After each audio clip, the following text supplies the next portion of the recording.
Vamos lá. Você que está assistindo essa gravação a partir de agora, seja muito bem-vindo ao nosso encontro de leitura, né, de estudo do livro Texto de um Curso Milagres. Hoje a gente dá continuidade ao prefácio e nós estamos na página 20 do prefácio, no penúltimo parágrafo. Foi onde a gente parou no nosso último encontro.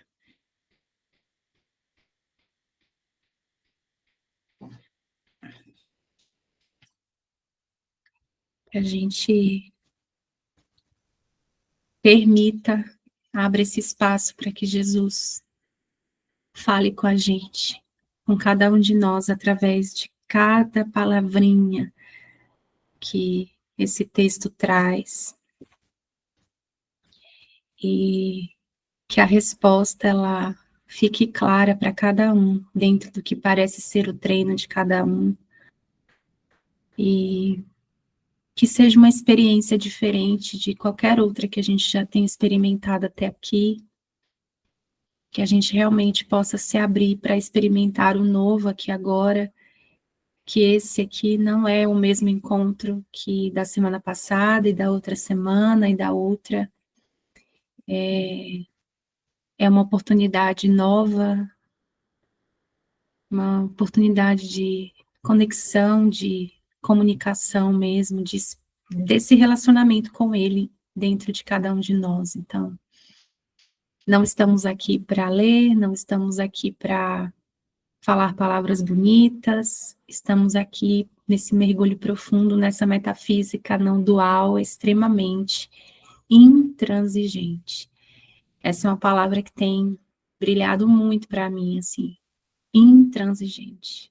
A verdade, ela é intransigente, ela não faz concessões, ela não abre mão, ela não dá espaço para inverdades, ela não está aqui para aliviar a nossa dor, para aliviar o nosso medo de existir com Deus, ela está aqui para curar a nossa mente.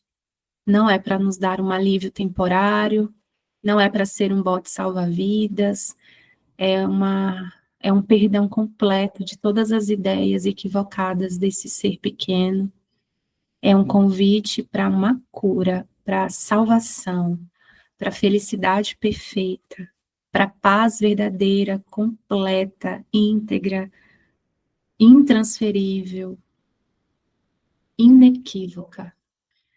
Jesus, ele não quer aliviar a nossa dor de existir no mundo. Ele quer nos lembrar que nós nem estamos aqui e que o que ele tem para nós é uma promessa que já foi cumprida, que é a felicidade perfeita. E por mais que a gente não acredite nisso, porque se a gente acreditasse, a gente não estaria aqui,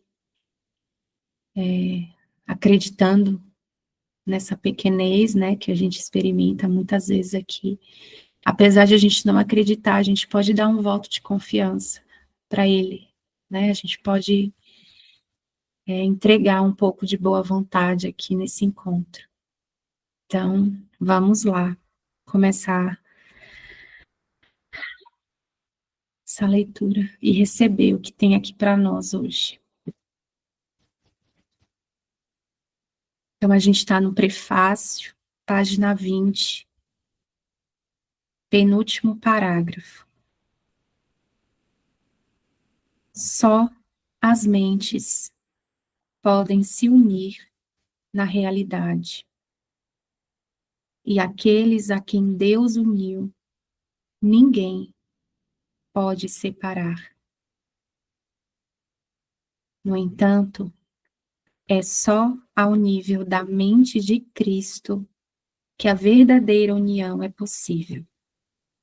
E essa, de fato, nunca foi perdida. O pequeno eu entre aspas aqui, procura se realçar através da aprovação externa, dos bens externos e do amor entre aspas, externo. O ser que Deus criou não precisa de nada. Ele está para sempre completo, a salvo, amado e amoroso.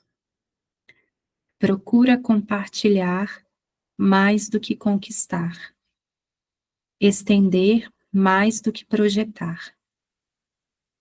Ele não tem necessidades e quer unir-se a outros devido à consciência mútua da abundância.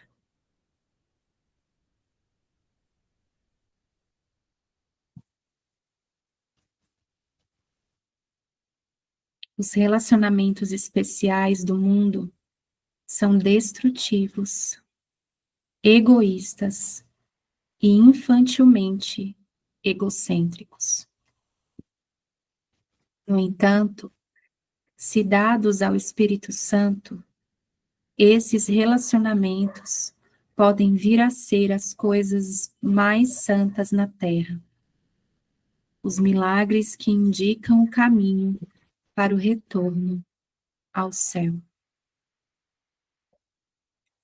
O mundo usa os relacionamentos especiais como uma arma final de exclusão e uma demonstração do estado de separação.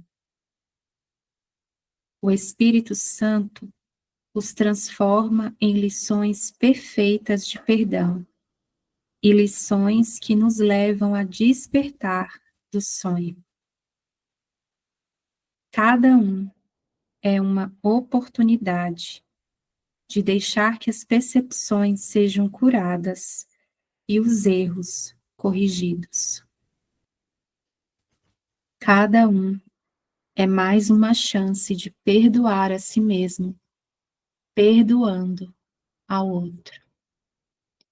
E cada um vem a ser mais um convite ao Espírito Santo e à lembrança de Deus.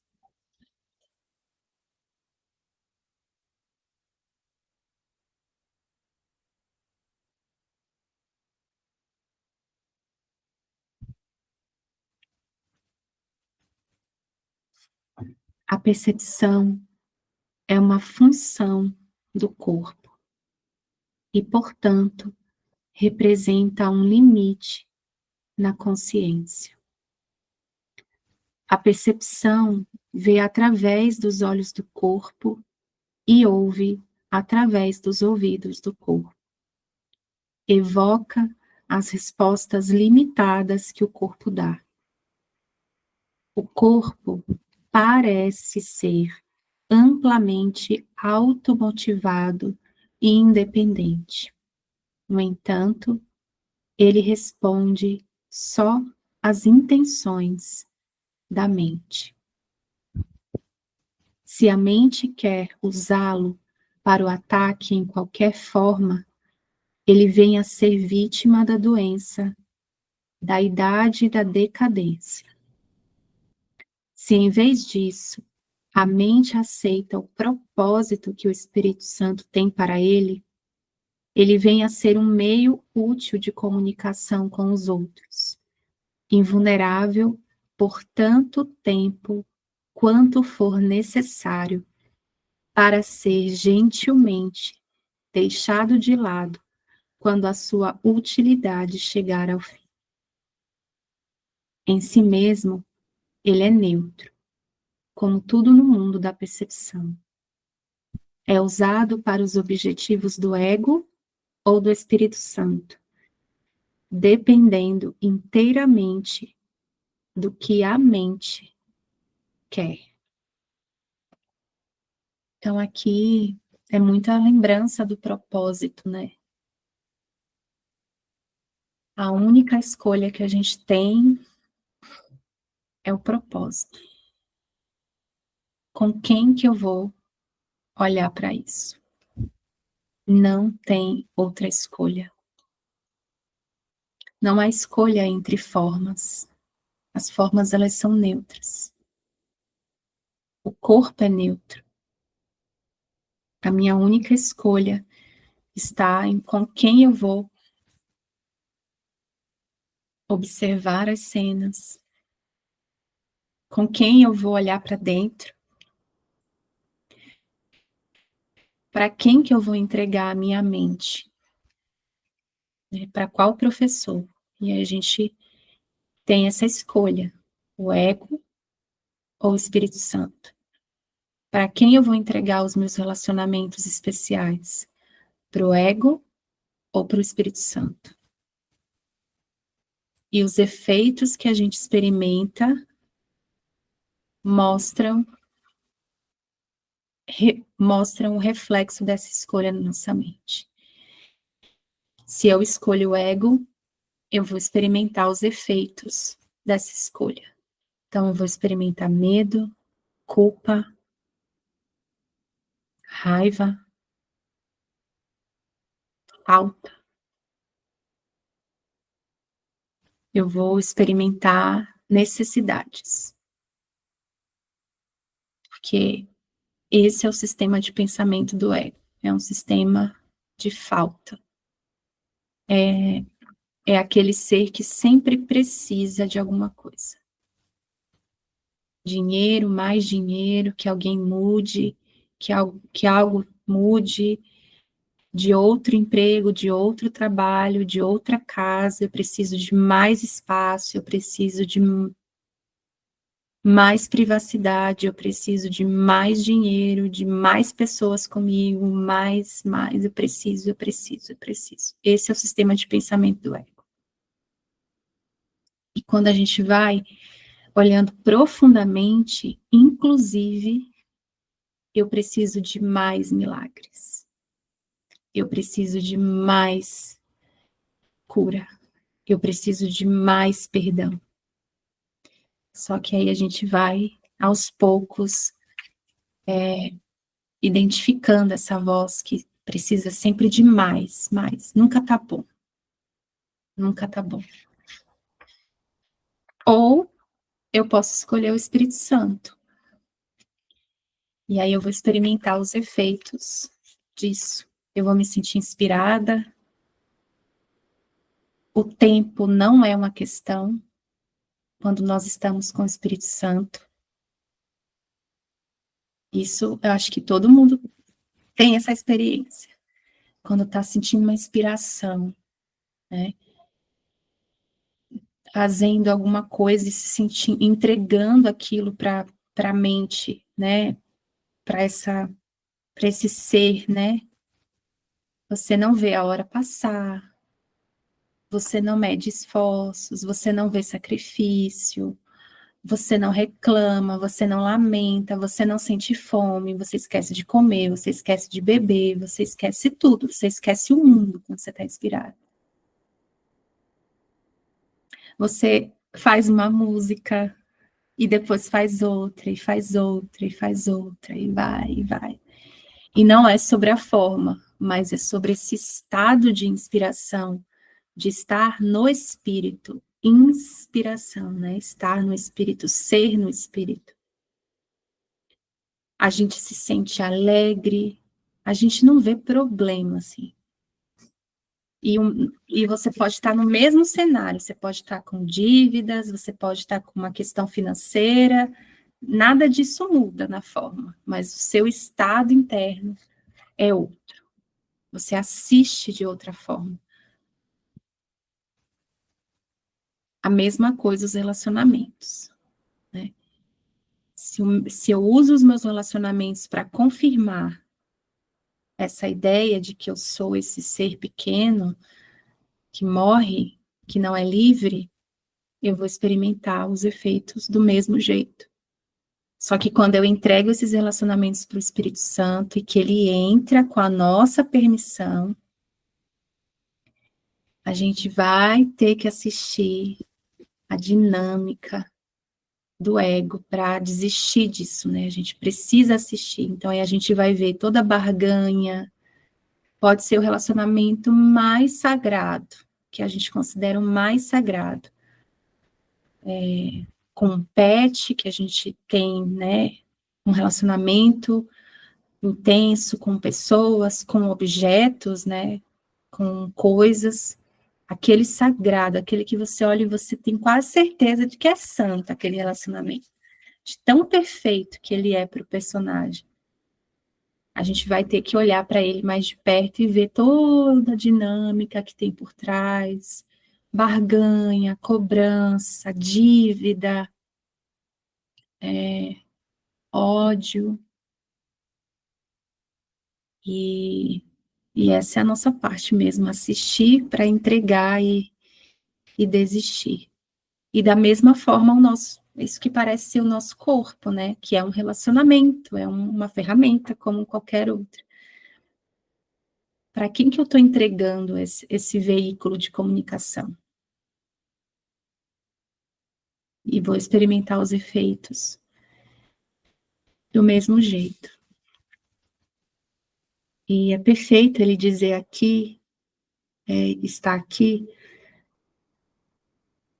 que o corpo, né, uma vez que a mente aceita o propósito que o Espírito Santo tem para ele, ele vem a ser um meio útil de comunicação com os outros. Invulnerável por tanto tempo quanto for necessário para ser gentilmente deixado de lado quando a sua utilidade chegar ao fim. Para o ego, isso é igual à morte, né? E aqui está traduzido de uma forma muito amorosa. É útil enquanto for necessário, quando não for mais necessário, será deixado de lado, gentilmente, quando a sua utilidade chegar ao fim. Que passo, né? De aceitar isso, com essa simplicidade e gentileza de que, nossa, só foi usado aqui, foi necessário até aqui, então tudo bem não ser mais. O ego não vê assim, ele não percebe assim. E tá aqui, né? Estamos entregando essas ideias mesmo para correção. Vamos lá, continuar aqui. O oposto da ótica que se tem com os olhos do corpo é a visão de Cristo. Então, aqui só para eu me lembrar, né? Parece que tem uma diferença, né, entre percepção e conhecimento. Então, aqui, nesse mundo, né, dual, a gente percebe, a gente não vê, né? Para um curso em milagres, que Jesus nos ensina aqui, é que a gente não vê. Isso aqui não é ver. Isso aqui é percepção. Eu estou percebendo que parte de um julgamento passado, de todo um sistema já programado para só perceber aquilo que ele quer. Não é nem, é o que ele decide perceber. Ele coloca lá no projetor, ajeita o projetor bonitinho e ele que escolhe as lâminas que vão ali no projetor e ele vai perceber exatamente o que ele quer. Já, né, o Espírito Santo, né, nos dá essa visão, né, não é nem que nos dá, ele nos lembra que essa visão está disponível, que é a visão de Cristo, né, que é esse ver além desses olhos físicos, né, que a gente conhece aqui. Então, o oposto da ótica que se tem com os olhos do corpo, são esses que a gente já conhece, é a visão de Cristo.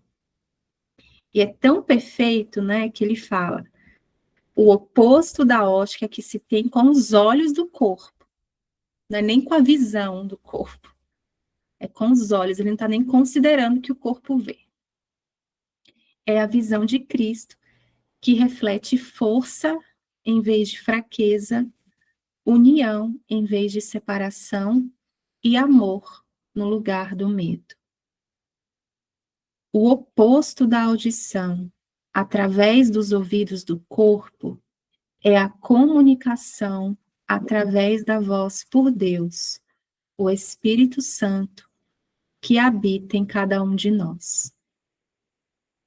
A sua voz parece distante e difícil de ser ouvida, Porque o ego, que fala pelo ser pequeno e separado, parece falar muito mais alto.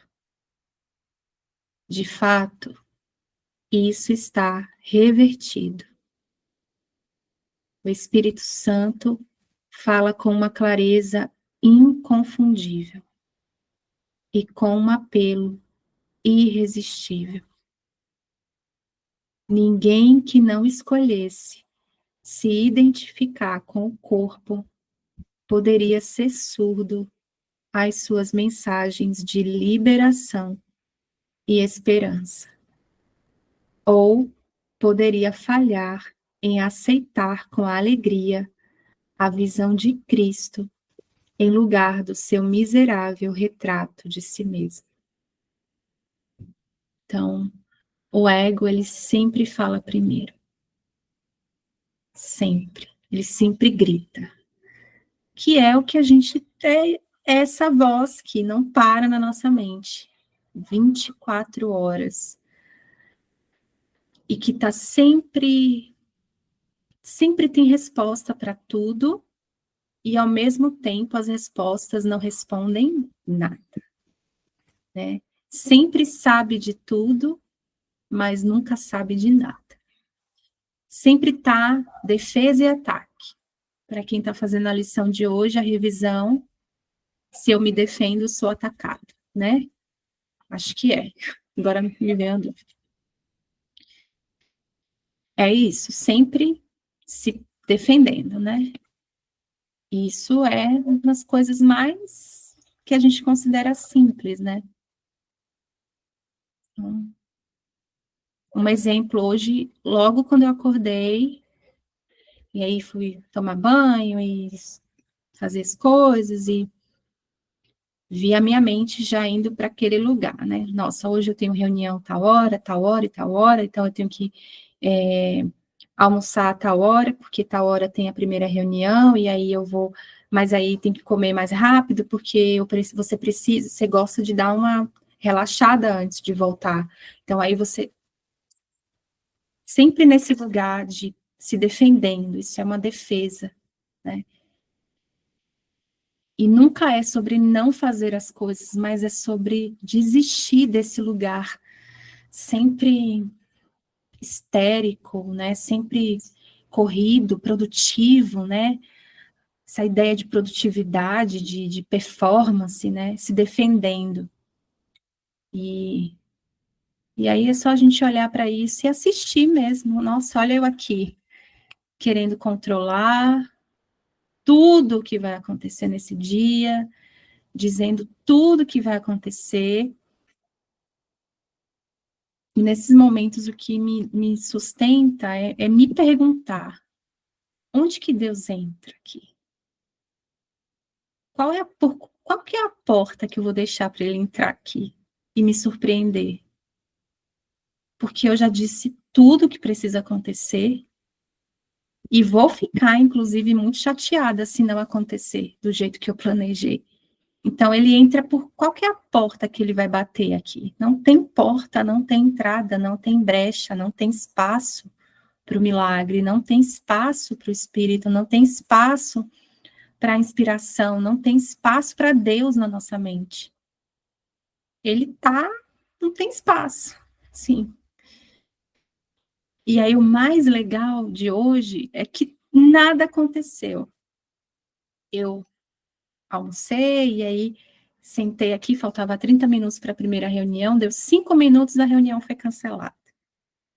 E eu ri, tipo, nossa, olha, é sobre isso, sabe? Eu não sei o que precisa acontecer. Eu não sei o que é melhor para todos, nem para mim, eu não sei o que nada, eu não conheço nada aqui. Então, fica aqui, sabe, esse convite, essa lembrança para nós. Quando a gente está nesse modus produtividade, full time, muito trabalho, muitas reuniões, nossa, hoje eu tenho que entregar muitas coisas, tá, tudo bem. Mas aonde que Deus entra aí? Tem uma porta para ele entrar? Ou não, tá tudo fechado? Ele não está pedindo para a gente desistir da nossa produtividade, dos nossos afazeres, para a gente sair pedindo demissão e desistindo dos relacionamentos, mas tá, onde que ele entra aí no seu plano? Tem espaço para ele? Porque não, o ego ele sempre fala primeiro e ele programa tudo, ele planeja tudo, ele grita até encher assim a nossa mente. E o Espírito Santo fala com uma clareza inconfundível e com um apelo irresistível. Então, aquela famosa frase, pergunta, que eu acho que quase todo mundo que é estudante de um curso de milagres, ou já fez, ou já ouviu de alguém. Como que eu sei que é o ego ou o Espírito Santo? Né? Como que eu sei que é o ego ou o Espírito Santo que está falando? Porque pode ser o ego me enganando, pode ser não sei o quê. E a dúvida já te mostra quem é que está falando. Porque o Espírito Santo, ele fala com uma clareza inconfundível e com um apelo irresistível. Se tem dúvida, tem ego. Tem ego interpretando, o ego entrou. Se tem dúvida, assim, não tem outra. O Espírito Santo, ele não nos confunde, ele não é complexo, ele não é prolixo. É uma palavra, uma frase com 3 palavras, no meio de uma tarde totalmente enlouquecida. Não tem confusão. Você sabe que é ele. Você sabe que é essa voz interna. Porque é uma voz que consola, é uma voz que não é daqui, é uma voz que não fala sobre as coisas aqui. Fala de um outro lugar, te leva para um outro lugar na mente. Sempre desse lugar. Está tudo bem, eu estou com você, você não tem culpa. Isso não precisa ser assim. Pede a minha ajuda. Fala comigo. Se abre comigo. Eu estou aqui. E isso é suficiente para aquietar o nosso coração. O ego, ele faz um organograma na nossa mente, com várias conexões, muito doidas, assim. Então, é muito mais simples do que a gente pode imaginar.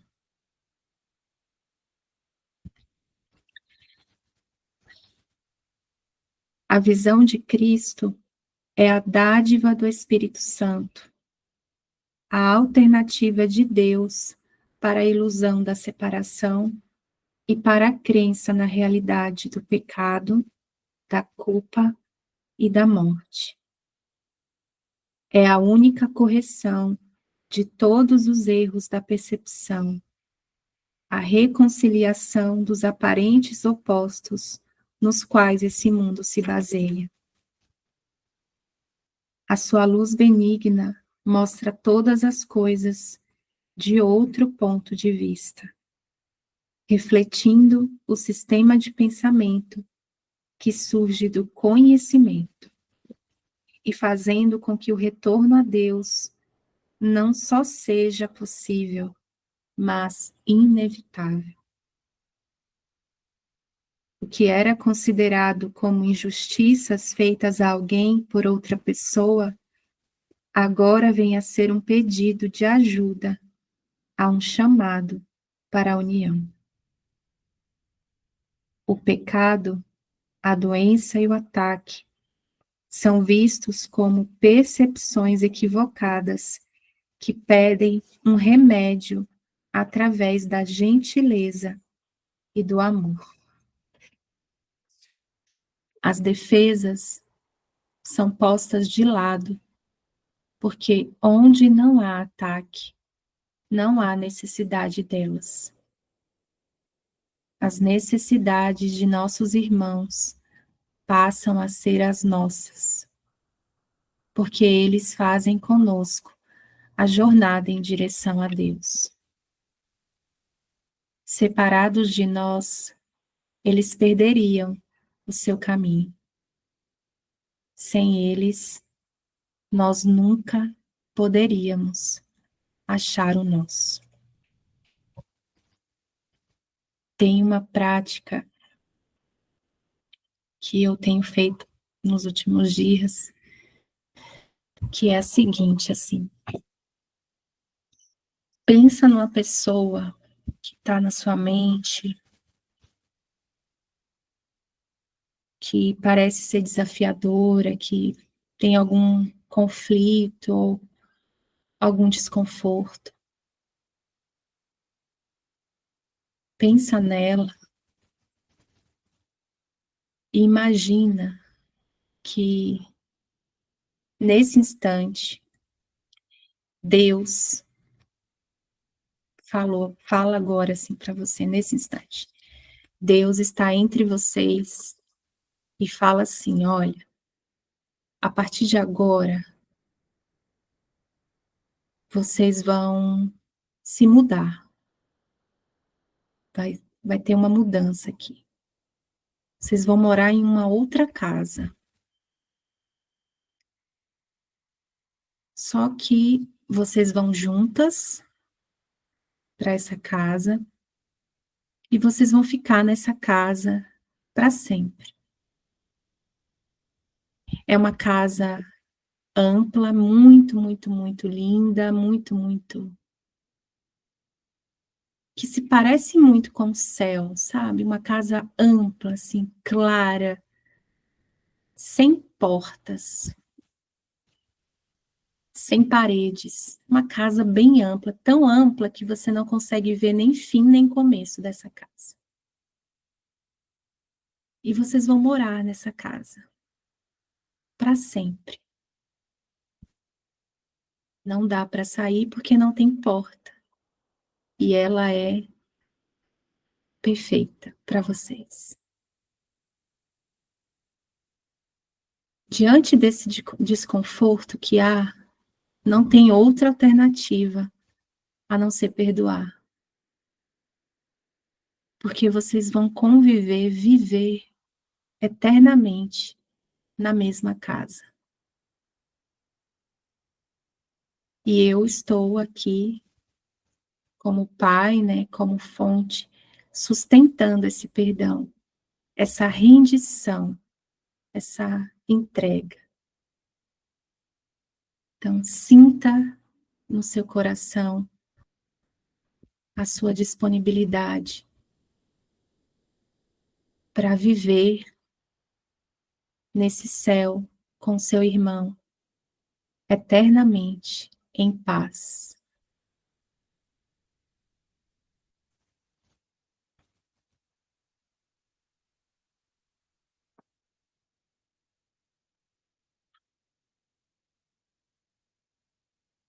Nessa casa, vocês são o mesmo. E as necessidades do seu irmão agora passam a ser as suas. Porque ele faz com você a mesma jornada em direção ao amor. Se ele se separar de você, ele vai perder o caminho. E sem ele, você não pode se achar novamente. Sinta no seu coração a rendição,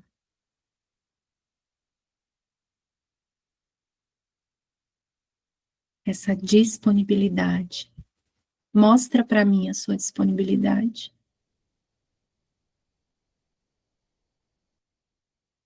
E se você acha que a sua disponibilidade é pequena,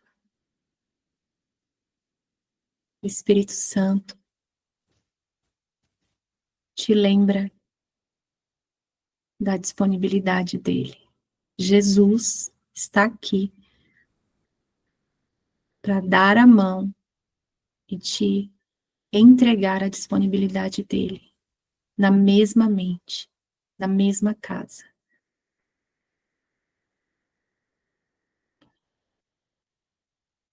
Confia, confia no seu irmão.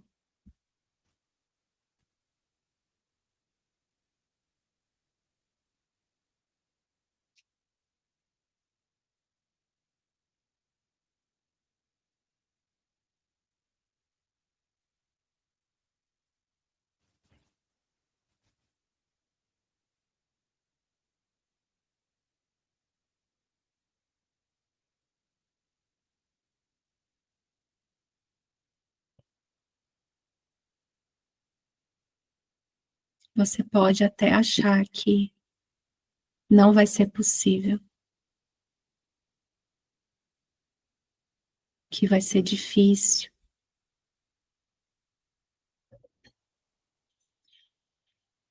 que esse milagre não vai acontecer, que vai demorar.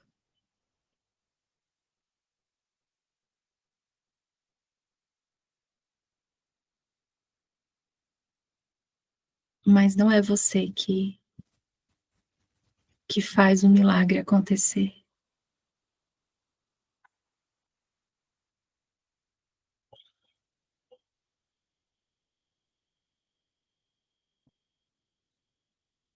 Que essa seja a nossa lembrança desse céu em nós. No amor não há saída. Não dá para fugir, não dá para sair correndo. Primeiro porque não dá mesmo e porque a gente nem quer fazer isso.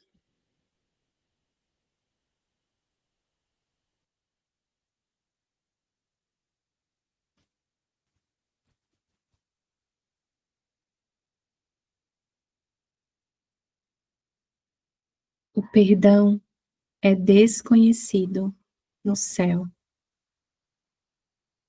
onde a sua necessidade seria inconcebível.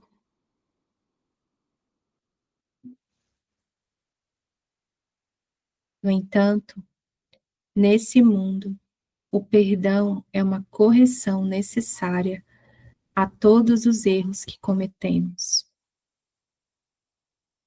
Oferecer o perdão é o único modo de o recebermos, pois ele reflete a lei do céu, onde dar e receber são a mesma coisa.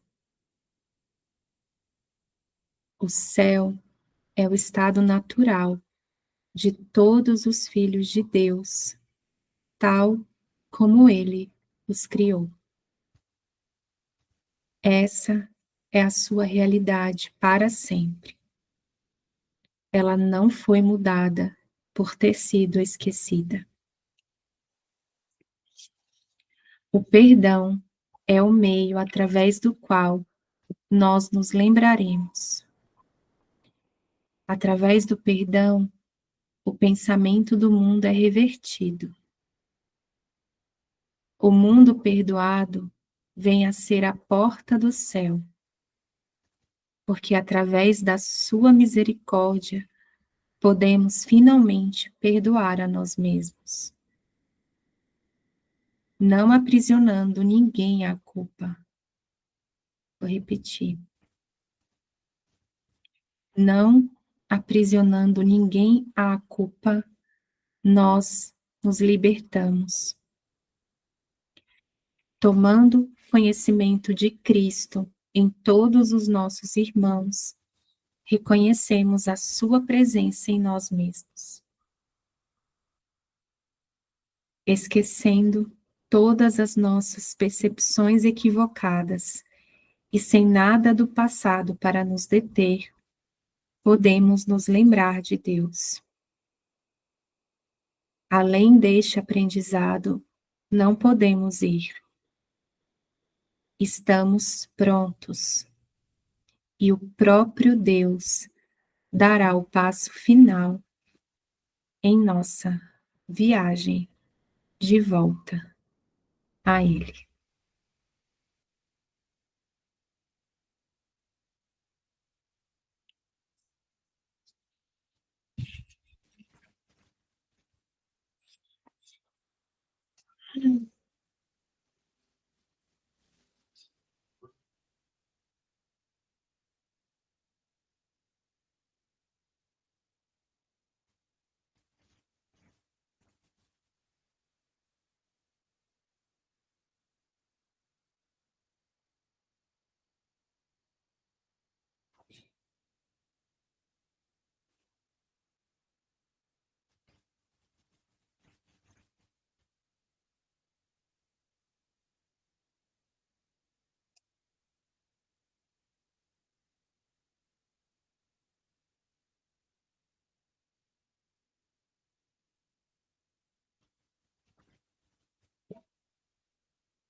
É isso.